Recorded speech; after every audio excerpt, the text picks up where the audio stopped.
Hello, and welcome back to the Firepreneurship Show. This is episode 33, where Dana and I will be going over the blog post entitled Simplifying Content Distribution Strategies.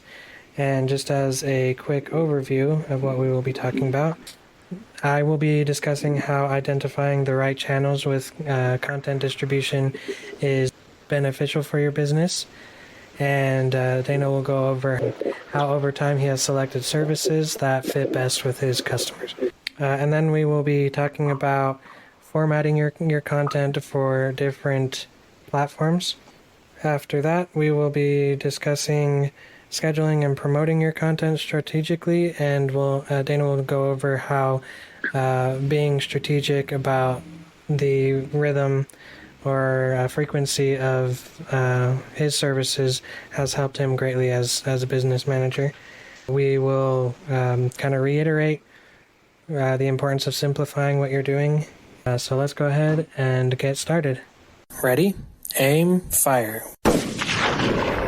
All right, so as we mentioned in the introduction, the first thing we will be talking about is identifying the right channels. So this kind of ties in with casting a wide net, where you will be posting on various social media platforms, blogging platforms, podcast platforms, and then looking over your analytics and finding what has worked best for you and your business and your audience. And so it's important to kind of put out feelers and find out what is working, where your people hang out, and then narrow it down to those platforms that are working. Yeah, well, just thinking in terms of when we started Turf Plus, we were thinking it would be Turf Plus a whole lot more, that we would do lots of different services for different customers. We found that as we went along, and we're always in search of making money, putting food on the table, we found that our bread and butter was lawn care, meaning applying fertilizer, weed, and insect controls to lawns to make lawns look green and weed free and not have brown spots in them. We tried different things like aeration, pest control, and as time went on, we continued to narrow down and get better and better at those things that we were doing. Another thing we're doing is, instead of doing a pest control where we went inside, we just did a bug barricade around the foundation of the home. And that was quick and easy for us. We didn't have to make appointments with customers, and it was a good value for them. And so we whittled it down to those two services. And then through the years, we just got better and better at them. And we're able to offer a continuously better value for our customers. Yeah, that's awesome. I like that. Really feeling what works best for your audience or in your case, your customers, and just really honing it in and doing what is most valuable for them, even better than you were before. That's awesome. So then moving on to the next section about content formatting for different platforms.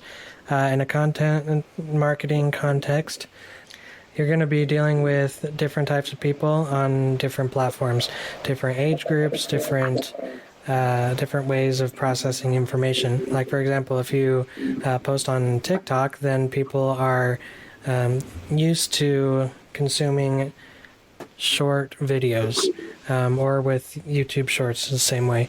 Or if you go to X, what was formerly Twitter, then you will find that you'll need to be doing short little snippets of text to be able to resonate with that audience.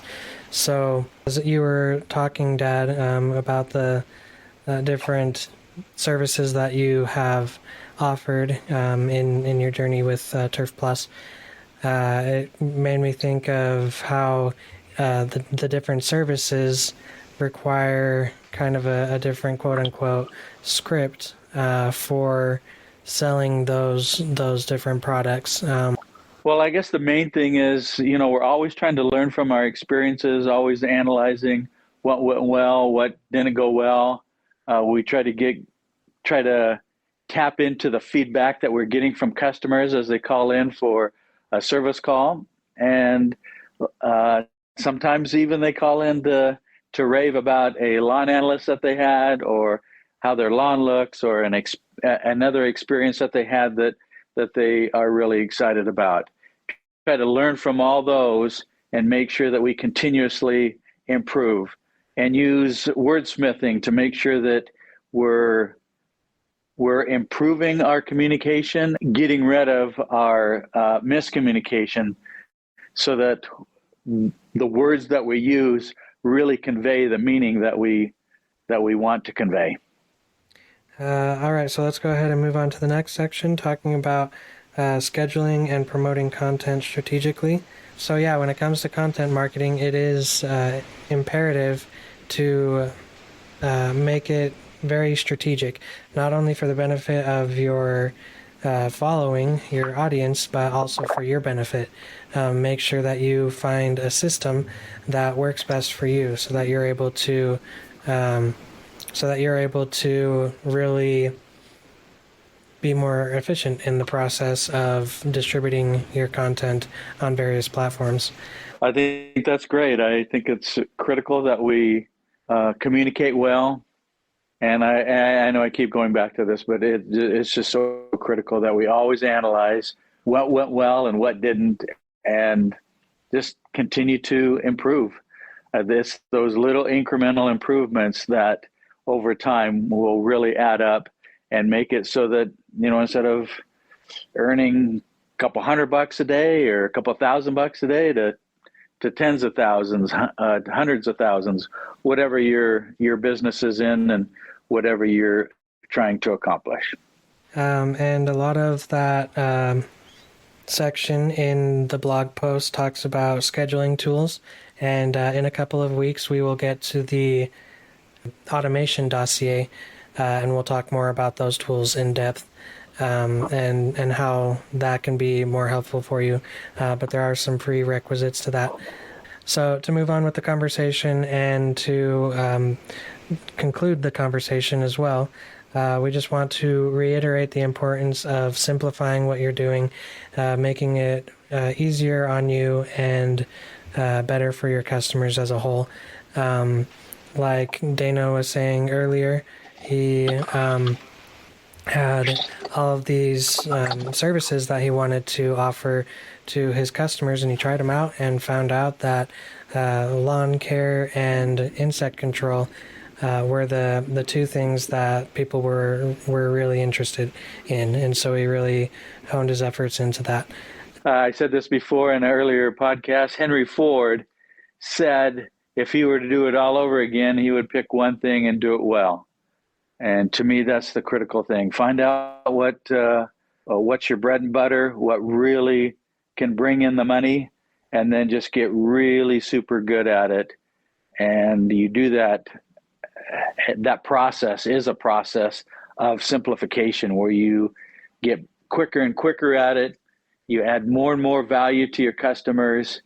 And that does it for this episode of the Firepreneurship Show. Thank you so much for listening or watching, whatever you're doing right now.